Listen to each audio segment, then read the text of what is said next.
I wrote that while Dave was gone. Hey, Turks in New York, where the leaves are turning, and so is my stomach. I can't get over that one. Dave! Thank you. Thank you. Thank you. Thank you, thank you, thank you. Our long national nightmare is finally over. And now, Paul, a small prayer. Please, God, don't ever let me be in prime time again. You killed. You were... No, you were fine. What is this? We've been going. We didn't do a show yesterday. Look at this little bit of nastiness here on the floor. What the hell is that exactly? Oh, my goodness. Can we, I'm not going to touch it, but something obviously left over from the sports guys, wouldn't you think? It looks sort of like sports residue, doesn't it? Sports residue. Somebody's what? Bob Costas have a long hair? No, I don't think that's left over from Bob Costas's hair. Phil. And maybe you shouldn't be making fun of Bob Costas's...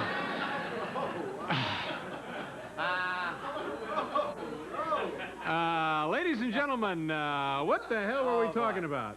I think we were talking about Sunday night. You know, I'll tell you one interesting little thing. Yeah. First of all, if anybody ever asks you to host one of these things, do yourself a favor, plan a death in the family. I don't know. Is that too harsh? I don't know. No, I loved it. It was great fun, and I feel though I probably grew as a performer. No. Listen, huh? you looked... Stop it. Never mind. I got a long list of people who said make sure, because I was there. I had a great time myself. I knew I was in trouble about a minute into this nonsense. I hear Schaefer laughing from somewhere in the auditorium. And in that circumstance, if you're making him laugh, you're just hanging yourself. When I laugh, it's because it's the most perceptive. We know why you laughed. We know exactly why you were laughing. No, I laughed because I was into the material. But a lot of people said, make sure you tell David he was fabulous. Yeah, well, no, but now here's, don't do that. I'll come up.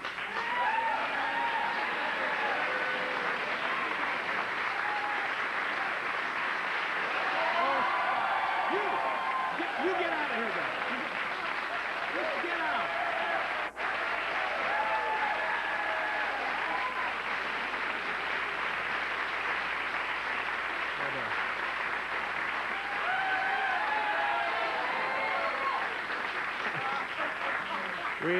We had to send Bill to Robert Wright's office. He was misbehaving, and we had to unload him. The word on the street, though... Oh, now stop it. I have a little anecdote here to tell you, and then you can yammer all you want. Then I'll give you... Okay. Okay, now ask me what I asked you to ask me. Okay. I wanted to know anyway. Sybil Shepherd. Yeah, okay, so... Did you get to... No, that's... Of course I did, Paul. Everybody did. No. What about Sybil Shepherd? We're getting ready to do this silly little nonsense on NBC. Carried it, didn't it? And by the way, this show thing called the Emmys, the Emmy Awards. You know how much this show cost? I don't know if you saw it or not, but you know how much it cost them to put on this show? Take a guess, Paul. You guess. How much? $2.5 million. $3 million. Wow. To do really? that. I was just. Yeah. It really did cost $3 million. $3 million. That's a big show. And they had the music coming out of a Walkman, which I thought was. So anyway, we're getting ready to do this broadcast out of Pasadena, and that was kind of the fun too, flying all night 3,000 miles to be in Pasadena, and we get there, and just this like 5 minutes before the show begins, and everybody's quite nervous, and Sybil Shepherd is there with Bruce Willis.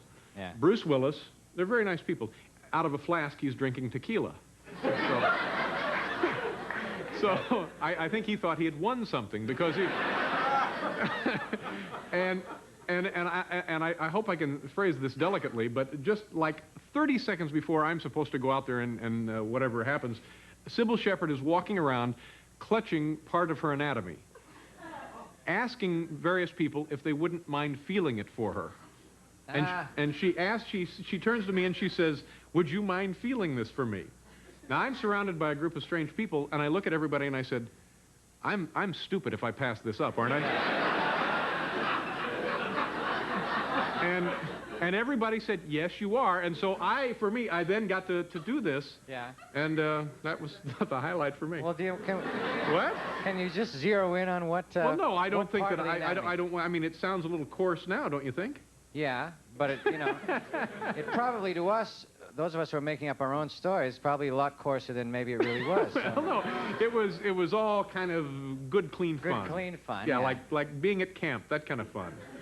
That kind of fun. Well, just let me give me a hint. Well, no, I mean, it's not important. It's not really that important. Was it above or below the waist? Oh, no, we're not going to get into that. But she was there with her boyfriend, so how untoward could it have been? Who is she going with now? A chiropractor. Well, now, don't start whining. Yeah, like she ought to be going out with a musician.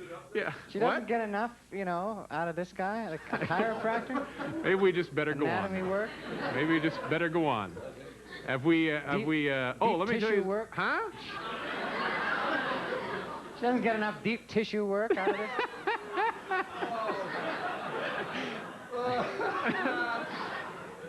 Have you ever been Rolf? Huh? Have you ever Never been mind. Rolf? I've never seen Joan Collins in person, but I got to see her in person. And she had this dress on. She looked like Princess Zendar from... Everybody was very nice. Here's Mary Hart said, make sure you tell David. You're called Brush with Stupidity. Various members of our studio audience who have done goofy, silly, stupid things in their lifetime will now get up and tell us all about them. Is there a Michelle Perry with us tonight? Michelle, wherever you are, stand up and identify yourself. Hi, Michelle, how are you? Hi. Where are you from? Ventnor, New Jersey. Ventnor, New Jersey? Right next to Atlantic City. Next to Atlantic City. So you're up here for the day or up here? Stay in the evening. Uh-huh. And what are you going to do after the show? Just walk around and maybe have a dinner and enjoy ourselves. Good. What do you do for a living in Ventnor? I work at Resorts International. So you're involved in the gaming industry down there. Okay. What do you do for Resorts International? I'm a telemarketing specialist. What does that mean? I deal with the public, with customers over the telephone. Okay. Marketing. All right. Okay. And let's see. You are going to tell us about a brush with stupidity. Right. Okay. I was at a Phillies game at Veterans Stadium about 5 years ago, and during the whole game, my wrist was killing me, and I couldn't imagine what was wrong. I didn't think I'd hurt it, and there was pain shooting up my arm. And after the game, I said to my husband, then my boyfriend. Oh, so congratulations. It worked out very well for you. Nice to see you. You better take me to the hospital because I'm really in a lot of pain. Throbbing. Yeah. So we went to the hospital. He took me to the emergency ward, and the doctor came out and looked at the shirt I was wearing, and he went like this with the sleeve, and he said, I think the elastic around the wrist is a little too tight, and it's cutting the circulation off your wrist. So I was quite embarrassed, but that's all that was causing the pain. The elastic was too tight. You're very lucky, but I understand that's just beginning to scrape the surface on this story, isn't it? Isn't there something else that we ought to know about this tale of woe? All right, go ahead and tell the rest of the folks. I guess I cried wolf once too often. The next time we were at a game and I complained of stomach cramps, my husband just laughed. The baby had to be delivered by slugger Mike Schmidt. The next inning, he took out Steve Carlton's appendix. What a day. Oh, but the Phillies won the game. Good for the Phillies. And here we have a little something for you, Michelle. We have, oh, this is nice. This is from the folks at General Electric. It's a remanufactured telephone. This is a used telephone. They've remanufactured it, and it's just like new. Thank you, Michelle. Nice meeting you. Have a nice stay in New York. What do you do in London? I work for an American bank in the foreign exchange dealing room. You're involved in skimming, I guess. Yes, exactly. International banking joke. It means nothing. It means absolutely nothing. So you have no idea what the show is like, do you? No, I've never seen it before. I was told to get out. Why? So why are you here if you've never seen the program? My friend Francis. How do you do? Got tickets. Oh, they're very thoughtful of you. How long have you been friends with this gentleman? For 7 years. 7 years. Okay. And you're going to tell us now about your brush with. That's stupidity. right. I was on holiday in the Canary Islands. Holiday. That means vacation. Vacation. Yeah. Sorry. And we went to a nightclub. This was about 15 years ago, and they had flamenco dancing. But in the back, they had a ball ring. And everyone went out to the ball ring, and they asked for volunteers, and they came round with red sheets. And I took one and went into the ring with about 10 other people, and I was the first one led out, and then the ball appeared. It was not an actual ball. It was an actual ball. Yeah. It was not fully grown. The horns were blunted. Well, I hope they were. And Oh, yes, every precaution had been taken. that's right. And the ball was actually 10 feet away before it started its run. It's not like at the far end of the arena. And I was knocked over twice and suffered a few bruises. And this was the object of this? You wanted to go there to be... It was entertainment for everyone else.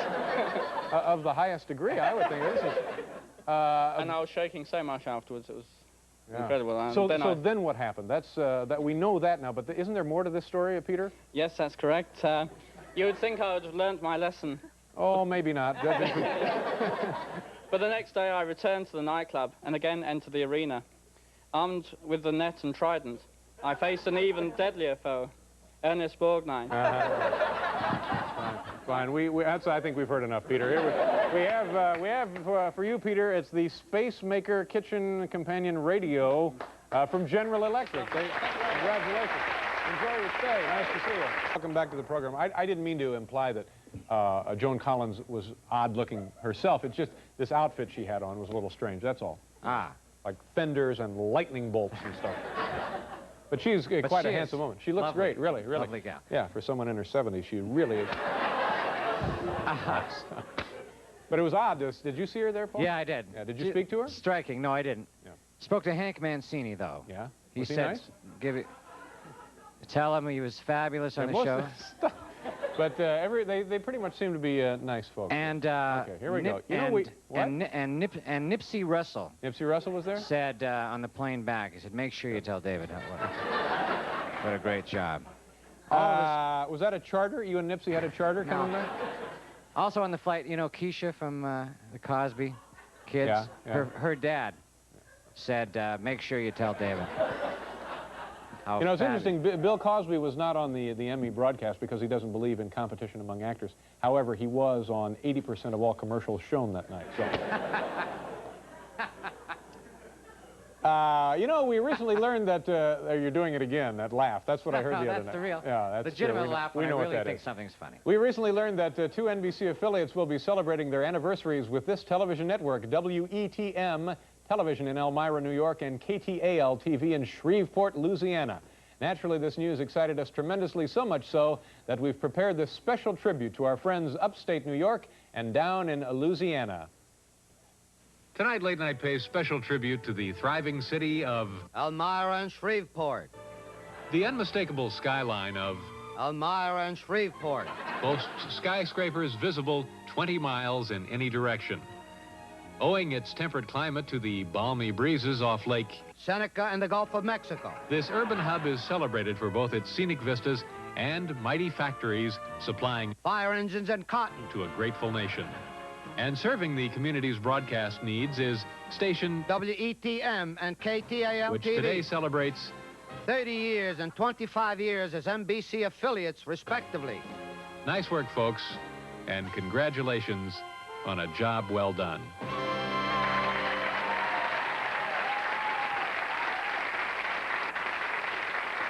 Okay. Our first guest tonight is Australia's top comedy star, and he makes his motion picture debut in a... Warn you about, firstly, you're going to get wet. Because the place is surrounded by water. Oh, and you're going to have to learn to say good day.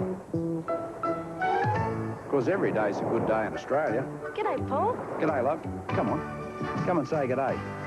I'll slip an extra shrimp on the barbie for you. Folks from down under, please say hello to Paul Hogan.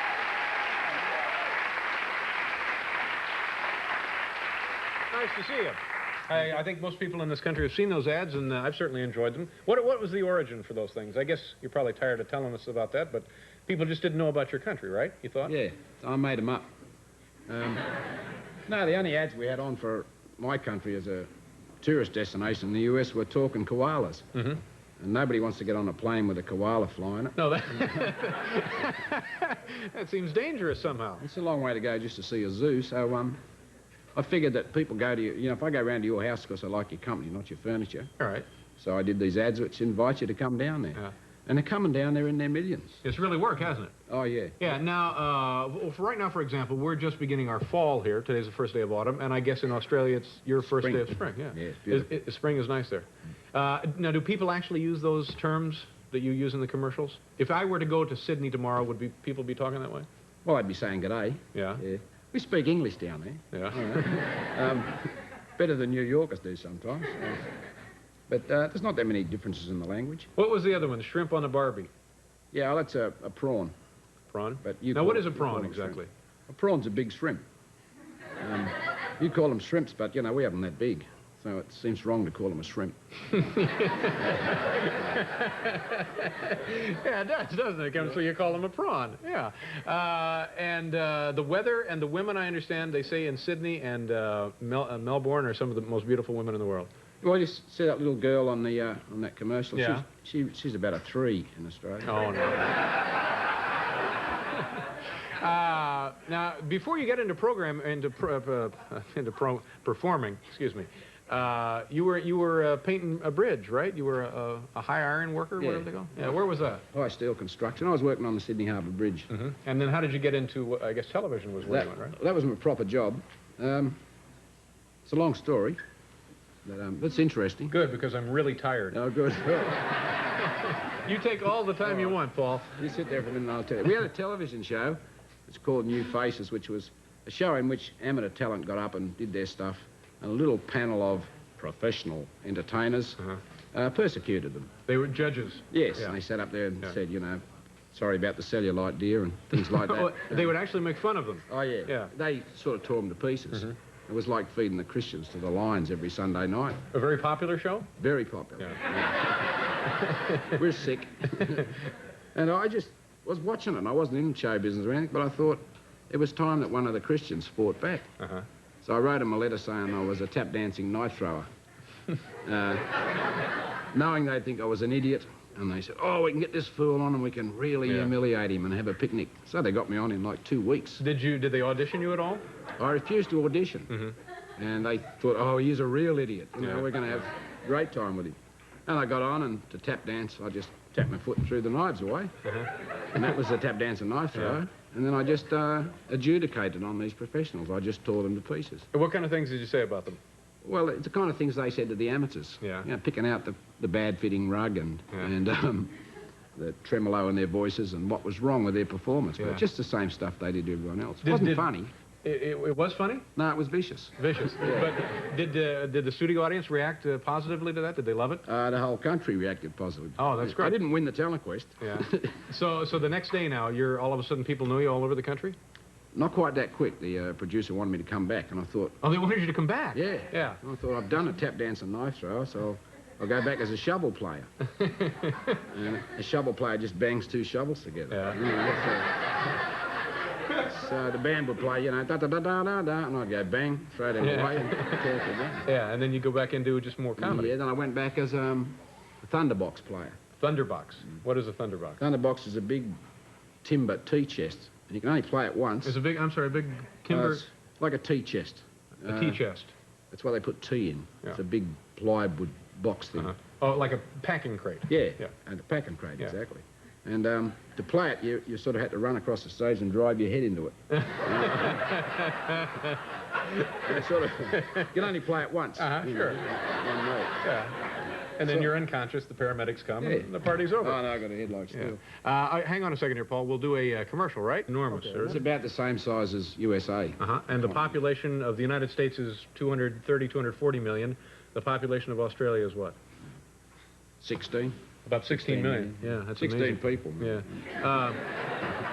And the origin of the country was a prison colony, correct? Yeah, the dumb pommies, you know, the British. The dumb pommies? Yeah. Why do we call them pommies? POHM, prisoners of Her Majesty. Oh, I see. All the early British migrants come out there in like this. And my ancestors were slaves. Yeah. And they thought it was like Devil's Island.